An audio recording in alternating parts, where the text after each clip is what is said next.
Hello, hello. Welcome to another edition of the Law Firm Blueprint. I'm one of your hosts, Jay Ruane, and with me, as always, is my man, Seth Price, down there in the Blue Shark headquarters. But we are joined by a very, very special guest as we kick off this summer series of talking to legal influencers, coaches, consultants, and that type of thing. And we have Bill Biggs with us. And Bill, I want to thank you so much for joining us today for this inaugural session. We're so happy to have you with us.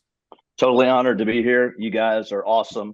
I love what you're doing with the Blueprint, the Law Firm Blueprint podcast. I watch it, I listen to it, and can't be happier to be one of your first guests on this topic or on this Look, season. so Bill, like I look at you as somebody who has been inside the belly of the beast, right? So you were somebody there. You've figured out how to articulate the scaling and the operations and culture is what I think of you as, as smart a mind as there is right now, particularly in the plaintiff side. But what we wanted to sort of kick off the series with was, as a law firm owner, there are so many different choices out there as far as like where to go for help and to build what you have. And Jay has been very vocal about, first, what do you want? But Yeah, assuming you like, which I don't want to discount because we're going to talk about that, but sort of kick this off with, where do you start as far as when you know that you need something beyond yourself, how to evaluate what's out there? it's a great question, Seth. And I think, one of the biggest steps as a law firm owner, as a leader, is to recognize when you're starting to come up against your own limitations. When you're the bottleneck, when growth, whether that's growth in the business or growth in the life that you want, when you're not getting where you want it, and the work is harder than it should be, it feels like I'm not getting the traction that I need to be getting, that I want to be getting. I think that's the point that you say, okay, I need some insight, whether that's through a mastermind or through all the various amazing resources that are available in our industry, or whether that's saying I need some coaching either for myself or for the key leaders of my firm, for my COO if I have one, something like that. But I do want to go back to one thing that you said that I think is most important. And for me, in fact, having worked and feel very honored and privileged to have worked with you, Seth. If you'll recall, one of the first conversations that I had with you is the same one that I have with every law firm owner that I ever work with in whatever capacity, even if it's at a conversation at a conference. I say, you have to decide what you want. Like, tell me what you want. And I can help you. Like, we can talk, we can walk through that conversation. But first and foremost, what kind of law firm and what kind of life do you want? And I think if you start there, then you'll end up answering the question, what kind of coach, what type of consulting, what kind of help do I need to get me there? So can I ask a question about that? Absolutely. The what do you want question is a tough question to actually get an honest answer out of people, because a lot of times if you're working with somebody, you say, okay, what are you looking for in life, or where do you want to go with your firm? They're going to give you the answer that A, either they think you want to hear, or B, their colleagues are telling them that that's what they should be doing. How hard is it to unpack that with somebody and actually truly get to what it is that they want? Because, if I had conversations with my father, who's my partner 25 years ago, and what he wanted, it took us a while to get to what he wanted so I could build the firm that I want and align with his interests as well. So how often do you find situations where people are giving you what they think you want to hear or what other people are telling you, and they're not actually talking about what they truly do want? I would say the first answer is rarely ever the real answer. And that doesn't mean that they're intentionally not giving a real answer. It goes to your point. And honestly, Jay, and what a great observation. I think part of that is why I feel so in the sweet spot of my life and my professional career, because I have been around a while, and I have talked to literally hundreds, maybe more, of law firm owners, and I've seen it. I've had those conversations, and so when I'm asking that question, I'm also aware that it's probably not going to be a one answer, 30-second easy conversation. That conversation may last for the first few weeks into our work together or into our friendship or whatever, our conversations, because it does take a while. And sometimes it takes a while to take a step back, and you need that perspective of someone. And I'm thankful, because of the years that I've survived in the industry, that I'm willing to give that, and maybe give a little bit of pushback and say, do you really want that? I mean, do you really enjoy having everything have to rely on you in the firm? Is that, do you really enjoy that? Or if you could, don't you wish you could step back a little bit, or whatever the case may be? It, in some ways, it's like it has a therapy element to it. So, as people look at what is possible, I sort of like put them in different camps, right? They're masterminds where you sit with a bunch of people in the room where where you have perspectives of people. Sort of, I always look at it as unvetted. Some people may be great, some people not, but Yeah, everybody's for voice sure. is sort of shared. Yeah. Then you have sort of these, larger scaled groups that are maybe good for mindset. They may have best practices from the business world layered into them, versus somebody who's like almost like a personal trainer that's working directly with you, not just on a once a month accountability, but either a day a month, or putting, and then that piece. And I'll even add a fourth, which is what become the cause celeb in our space, like the EOS world, where you have a methodology. Help break down. I mean, I know for years, I don't want to say I was resistant to the coaching world. I started with my gateway drug was the masterminds. But how do you sort of think about these as options, assuming you agree with the sort of characterization and the order of operations that somebody might want to look at these through? Another great question. I think they all can have a place, and maybe they all have a place in the life cycle of you as a firm owner, as in your professional life cycle. I think it's extremely valuable to join some type of group, whether it be a mastermind, what we used to call back in the days a closed financial group, where you actually shared numbers. I still to this day think that those are some of the most powerful.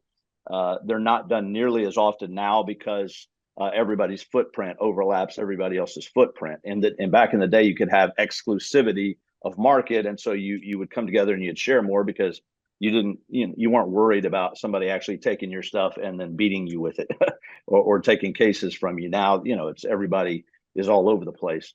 But those were so good because you had people sharing what really worked. And to your point of vetting the people in the room, when you're in a group, you don't know when somebody stands up and says, oh, well, we did this and this was the result. You don't really have data to show, did it really work? Is it really truly working, or is it just the flavor of the month and what they, what they hope is working? I always joke with Jay that I want the 6 month rule. I'm Yeah. gonna do it, or I just started. Doesn't fly. Like, do you have proof of concept versus I'm excited because I just paid money for X? Yeah, one of the legends in all of this for years, Lee Coleman, who was one of the originators of M&L. I was in M&Ls for 10, 12 years in those closed financial groups, and he would always say, "Look, don't tell me about this new idea you just started, right?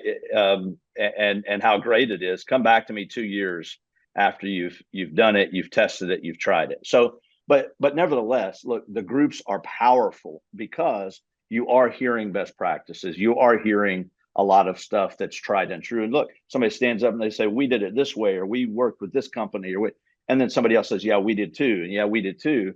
And you say, all right, well, there's proof within the room, right? It's not just somebody's one-off idea. So the groups are very valuable. I think, and of course, from what I see in the industry a lot, where the coaching or the consulting starts to come in is where the owner or their executive leadership team or their COO, which all of those intermingle. It's when they began to say, all right, how do we function at the top?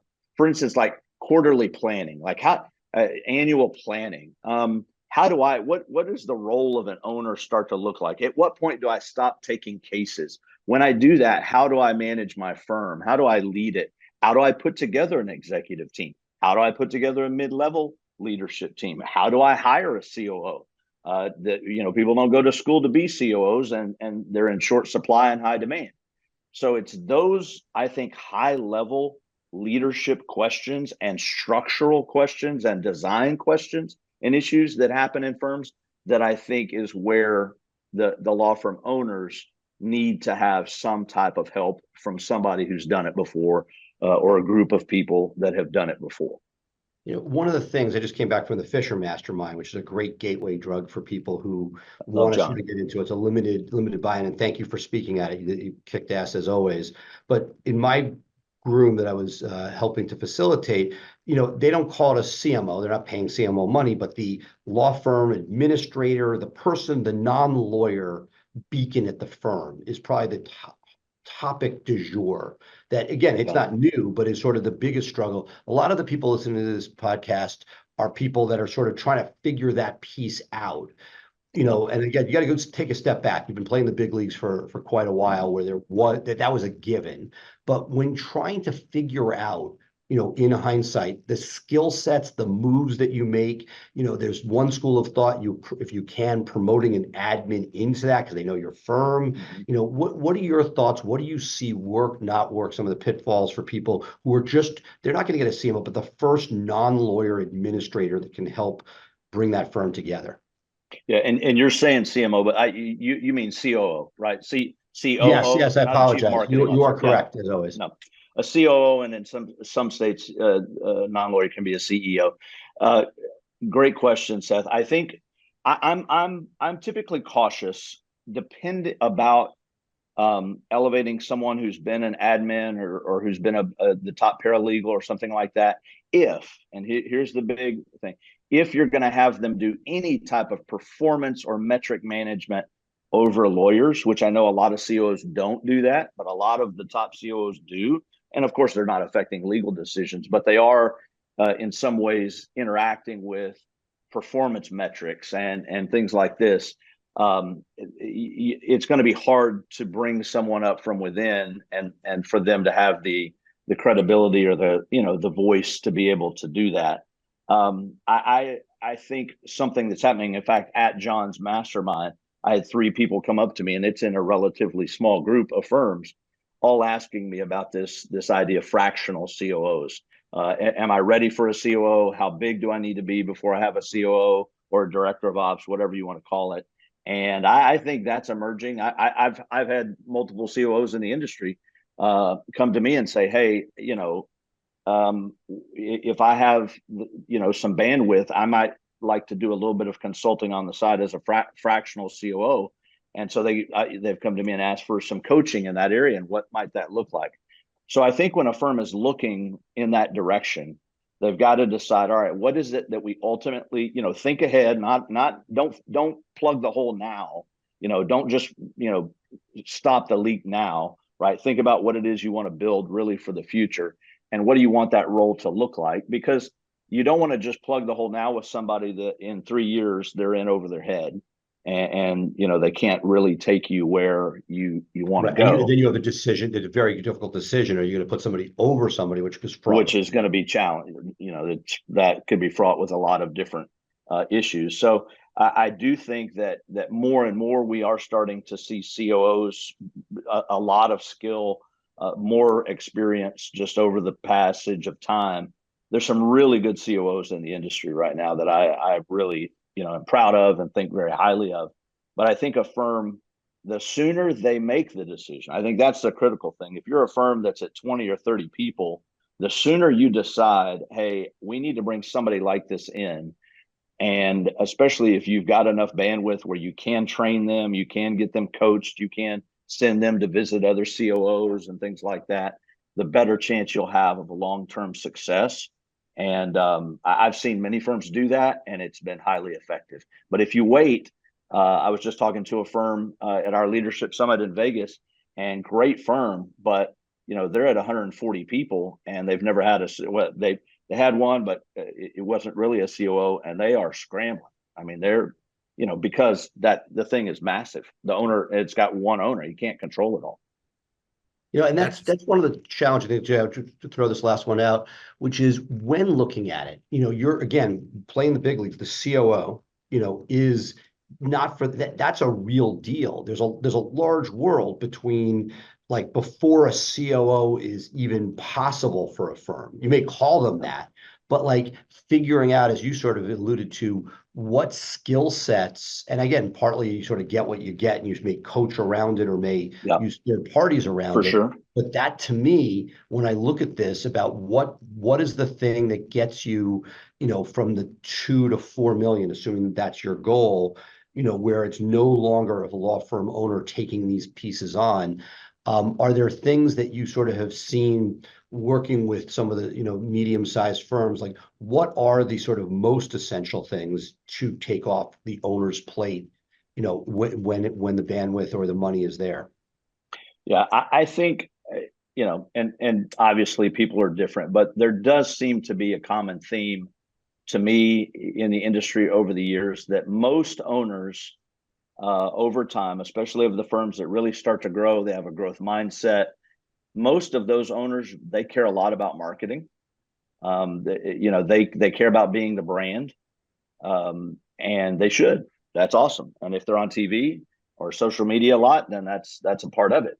So they love to do that. The other side is they love to be a lawyer. They've been a trial lawyer or they've practiced, and so their skill set lies in either building the brand and or being basically the chief legal officer, the chief legal mind in the firm. Where they tend to struggle the most, in terms of my experience, is understanding organizational structure and leadership, how to scale, what does it look like. There is so often a disconnect between the ownership and the team. If there's one problem that I see the most, it's that problem. So where I see people go for their COOs, there's 4 places. Number one, they look for a CFO or a controller, and they raise them up from the financial side. Number 2, they raise them up from within. It was a paralegal, an admin, the office manager, or something like that. Number 3, it's a lawyer, right? So it's a lawyer who doesn't want to practice or isn't very good at it, or something like that. Or 4, they go somehow into the organizational leadership route. They go and find somebody who is a COO in another industry, a CEO, somebody who's got an MBA, somebody has a business leadership background. Now, of course, when the hammer is talking about the nails, I think the things I see the most often that are successful are the ones that have come from the business leadership organizational background. But I have seen some that were also very successful, that came from the CFO side. I can think of a few off the top of my head that were paralegals, and they've been very, it's more about a personality. But at the end of the day, the gaps that need to typically be filled for the owners, to me, have to do with organizational dynamics and structure and leadership and accountability systems, processes. And the owner can run with the marketing. They usually want to. The owner can set, obviously guidelines about how we're going to practice law and the standards we're going to have, and good decision making. The gaps the owners most often have are, how do I take something and turn it from 20 people to 120 people and manage it well? So if that's your gap, then you need to find somebody that knows how to do that. Jay? So I have a question for you, and this is a little off the beaten path where we've been going with it, but you've had the ability to see into so many firms as they're beginning their scaling journey, I guess you can call it, or they've established a good solid core and they want to grow, and then you've also seen people who are sparking into. It's really a chicken and the egg question, right? What comes first Absolutely. in these operations? Is it the culture? Is it the systems and operations? Because if you don't consciously create your culture as you're scaling, one's going to be created without your Yeah, it's there. involvement, and That's right. that may not match. So what Yeah. comes first, the systems or the culture? Yeah. Well, you're talking to a guy, right, who preaches culture all the time. I would love to say that that should come first, but look, it's all happening at once, and I think that's our experience. That's real life. That's real life for a firm. Now, if you have an owner that is naturally inclined towards wanting to have really lean and efficient systems, they just love systems. They're a lawyer, but they've got an engineer brain. Then that firm is probably going to be, ahead of the game as it's building systems, even when it's smaller. It's thinking about scaling. It's thinking about efficiencies and those things 3, 4, 5 steps ahead, even when it's a smaller firm. If you have a law firm owner who their passion is culture, they want to have this model organization, this amazing, entity that is the beacon on the hill, then they're going to probably be stronger in that. But I tell you, at the end of the day, if you don't pay attention to those two things early on, that it's going to cost you a lot of pain and a lot of work to get it fixed, the bigger and bigger and bigger you get. So whether, chicken or egg, you're right. It depends on the owner, but it's happening simultaneously. And I've seen tons of firms who they're growing and their processes are not built at all to grow. And so they are going to have major failures, major malfunctions. And I've also seen firms that have grown real fast, and culture and the idea of how people enjoy one another and whether they believe in the work, all of that wasn't in place either. And then they have a fracture, right? And sometimes that's when there's a split. That's where you see, the partners split up early on, or half the people leave because the owner was out of sight, out of mind about everybody hated working there. They just didn't tell him. And he thinks or she thinks it's great because it's growing, because money's coming in the door. So both are critical. You got to do both. Absolutely. Seth? Yeah, I'm just to take you over to an area that I know was not I don't believe, is sort of what I've seen explode in the space is the adoption of EOS, the Entrepreneur Operating System, laid out in Traction by Gino Wickman. Want to get your thoughts. It's one of those deals that I know that before we used it, we just didn't communicate well. Yeah. I know objectively it's a pretty simple, it's not like a fancy system. I'm sure there are better ones out there. What are your thoughts of the rise of popularity of this? Is it that because it's simple, it works? Are there better things out there that we should strive for? Where are you as far as how to set up? Because you spend a lot of time in this forum. Is this, in your opinion, and it's getting traction, no pun intended, with the legal community. Is it justified, or is it that we were so dysfunctional that anything was better than what we were doing? Well, that's true for sure. I think, number one, let me say, I think EOS is great. I think it's a phenomenal system. Also, if you guys are hearing sirens outside, I apologize if you're hearing ambient noise or background noise. I think EOS is great, and you're not going to go wrong.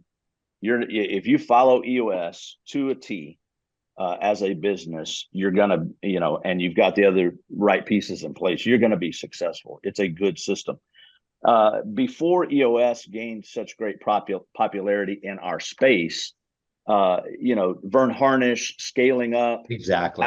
That was a little bit of a forerunner, and that's what I cut my teeth on.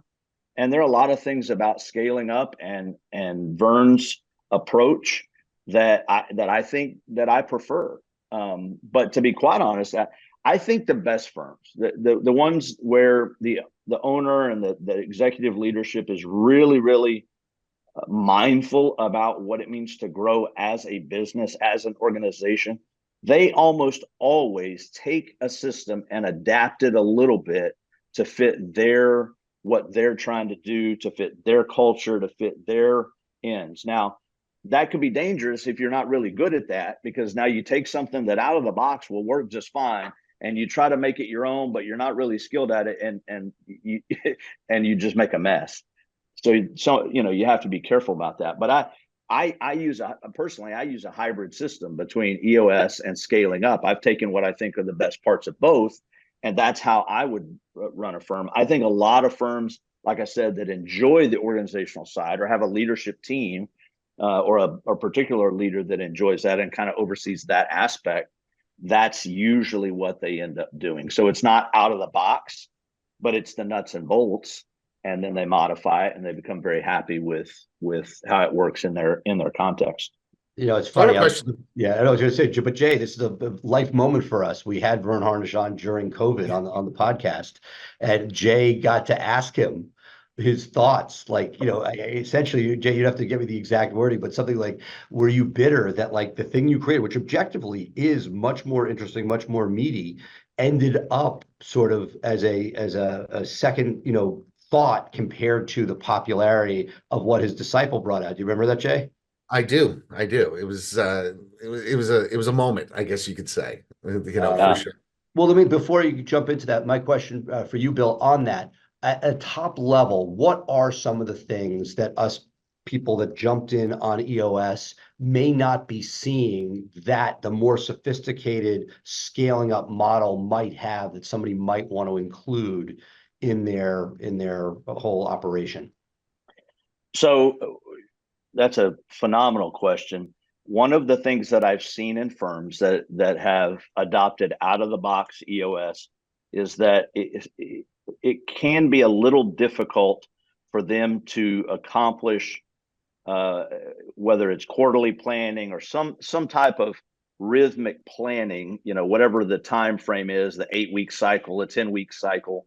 Some of the terminology and the definitions, I feel like at times don't fit really well in PI law and the way we operate. And so scaling up, in my opinion, and in my usage of it, it's a little more flexible, and it allows for you to really create this rhythm and this piece where planning and attacking problems and harnessing opportunities, or should I say harnessing opportunities, it feels to me really natural. And I've seen firms that get into a real quick rhythm and don't get bogged down, while I've seen some firms that I've coached and they're using EOS, and again, it's awesome. It's a great system, but they have a hard time because there's lots of terminology, there's lots of pieces that they're trying to adapt into PI, and it doesn't always fits. And I find that the teams become a little confused. The next piece in all of that is I also think it's easier, and this is just a personal preference and something that I think is a powerful thing. I think some of Vern's stuff and the way scaling up is built out, what you can do with it, you can involve the entire team all the way down to whoever. And I don't want to have a caste system, but to your entry level team members all the way up to your executives, your owner. Every one of them can play a part in a level of alignment that I think is a little harder in EOS. EOS is a little top heavy, I think. If done properly, scaling up and what Vern does, you can get every single person in line. And man, when that happens, you're talking about a level of momentum that's unmatched. We may have to have you back for that very piece because I have seen it personally. I run 2 EOSs. I can't believe I'm saying this, but like the law firm Price Benowitz and Blue Shark, and you've helped with both. And it's amazing because at Blue Shark, which isn't a PI shop, I was a digital marketing agency, the amazing amount of buy-in and that the rocks are looked at as sacred. Whereas the law firm, look, it's done amazing things for communication, for trust, for all the things, for culture. But when it comes to moving rocks, I got to tell you, that it's not uncommon for us to get to the end of the quarter and say, was this either measurable or was this really what we want? And it's not. It is not jammed nearly as well on the PI side of the law firm as I've seen on the marketing. And I would love to figure out, is there a way to retrofit some of those pieces? You might have a whole nother industry, which is EOS plus, something like that, where you don't want to give up the simplicity at the same time. They know that there's more possible. Yeah, and I want to make this abundantly clear to my very good friend and colleague John Knockhazel and what he and Mike are doing. Look, they're champions, and they're changing firms every day in EOS, and that is absolutely amazing. So you're not going to go wrong. No, and look, we're fireproof, disciples and evangelists. We love it. But I also know, and I think that they do the EOS portion and then they do their semi-annual sort of live events. And that combination is great. And we're checking boxes and kicking ass. I also know on the EOS component of it, as great as John is, they've had Gino Wickman for 20 years. We're like 2 years into this. I know that there are sort of like pieces that are look, you want that. It's not like you're giving it up. We're not stopping it, but I know that there's more possible. And when you see, for me, maybe the fact that I can have that tale of two cities, and I see somebody who's not constrained by law firm elements, it Yeah, is amazing what happens there. So part of that's just the legacy issues of a law firm compared to a non-law firm business. There are certain constraints you just don't have. 100%. And to that point, John and I have had many, for us, it's just geeking out because we love this stuff. Talking about these different systems and talking about, how does this work and what happens when you do this? And it's like comparing compensation systems or comparing case management systems. Like there's not just one way, but it's fun. Like if you want to be the best, if you really, really, really want to be elite at what you do, you're always looking at it and saying, what could we tweak? What dial could we turn without breaking it? Or even just breaking it a little bit in order to make it better. That's fun for some Yeah, people. but can I ask a question about that specific thing? Is that what I see, and I'm interacting more with the law firms that are at under seven figures, right? So they are, just starting this process. And what I see, unfortunately, is as the leader starts to be exposed to these ideas like EOS, like scaling up, like going to masterminds and hearing these buzzwords, all of a sudden you have somebody who is rushing from one thing to the next, and they're saying, okay, we did this for 3 months, I just went to another seminar, we're going to try this thing, and then they're going to go to another one, and they never let anything sort of take hold and develop it. And especially if they've been in operation for 5 or 10 years, and you've got institutional, employees who've been like, we've been doing this since day one. We know what our job is. Now you want us to come to these quarterly meetings and create rocks. What the hell is a Yeah. rock? Like it could cause big problems in your Oh, firm for sure. that Oh, could destroy your absolutely. I've firm if seen all it. of a I've sudden. caused it. I've been the source of the problem. By implementing change too quickly or not as skillfully as I should have, or because of that exact thing, Jay. And and think about it, as difficult as that might be with 8 or 10 people. Think about if you got 80 to 100 people that have always been doing it just however the way is they've been doing it, and now you're trying to bring some structure into it. That's tough.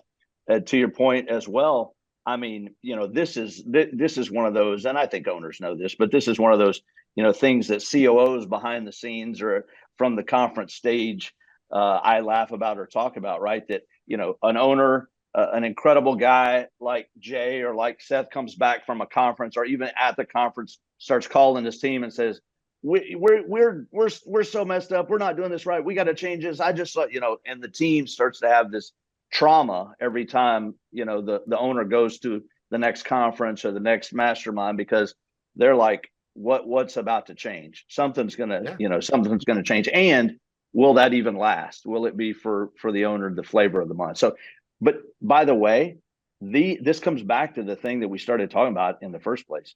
This is where coaching is so important. This is where a leader, in my opinion, needs to have, whether it's someone on their own team, a good executive team, or someone from the outside that can help them understand, look, organizations, groups of people don't function the way your entrepreneurial brain. If there's got to be, there's a blueprint, right, to get from your brain, from your ideas down to how this should work, so that your team embraces it, enjoys it, right?